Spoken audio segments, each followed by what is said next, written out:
My life has been pretty cheerful. This was made possible by my friends, family, a bright future at my university, and nothing bad happening in my life so far. Everyone know I have this nice thoughts of me as I have for them. All of my teachers and I get along well, despite having no other known relatives than my parents. I didn't really care much. I always thought of my friends as brothers I had, however, something I hid for years. Like most other people I know, I'm a 90s kid, and I'm pretty sure even adults like those years too. Video games, simplicity, and good TV cartoons. Yes, good TV cartoons. So, the not so wish dream becoming a cartoon tester got to me when I was just 6 years old. My parents accepted delightedly when I told them I wanted to be one. After all, it was just a perfect job for someone my age. So when people came to my house to talk to my parents, I wanted to be it so badly. Nothing went actually wrong, so one afternoon they took me to Nickelodeon HQ. I was excited to see everyone that they were going to make before anybody watched it in the first place. My friends would be so jealous. So I stood there in the room with the big TV and a DVD player, and the first time I actually saw one.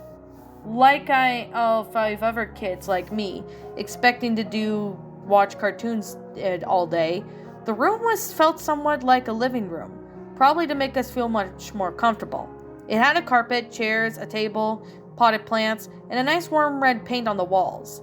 A staff member came out of nowhere with a CD smile at us. "We're going to watch a new series on Nick Jr.," he said. "If you like it, then we'll send the first season to your parents in no time," he said with a cheery tone. All the kids and me started celebrating as a man answered the CD inside the DVD player. "I'll be back in a while," he said, with a bright smile as he left the room. The TV went on static on the screen, to which it was odd since it was the newest since they started selling that year. It went static for a while, and it started to show a warm fireplace burning. The camera then showed the whole room. No music was heard at all, nor did it introduce anything. The camera showed a chair faced at the window, showing stars and a night sky. The room looked warm and soft, and a bald head was on the chair.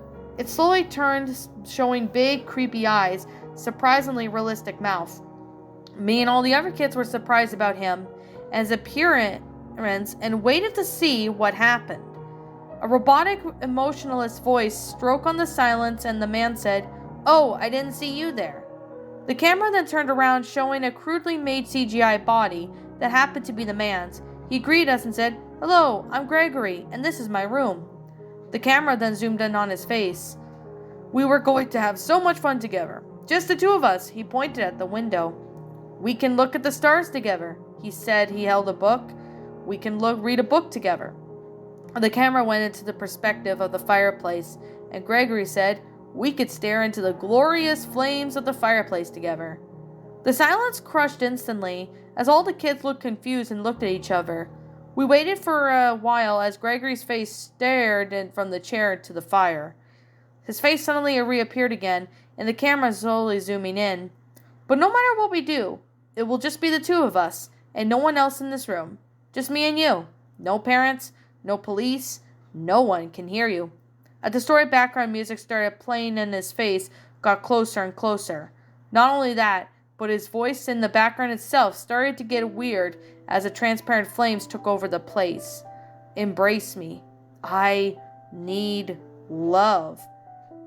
Gregory needs love." The movie ended with his paralyzed face all over the screen. Every kid started crying uncontrollably as a man from some moments ago came in. He had a very angry look on his face, and his words pierced through my memory. I thought that guy learned his lesson a long time ago, but..." He yelled furiously as he got out of the door along with the other kids. The screen went blank as I secretly took the CD. It had a clean, simple, plain text saying, "Gregory's room." After just a few days, there were some news about parents suing Nickelodeon for inappropriate content shown. They had gone as far as showing the labeling incident, a show that was ultimately rejected due to a poor focus group result. My parents were so frightened that they didn't let me get near the place. We lived relatively near Nick HQ. Until then, I kept the CD with me, hoping to understand one day the meaning for such a dreadful creation.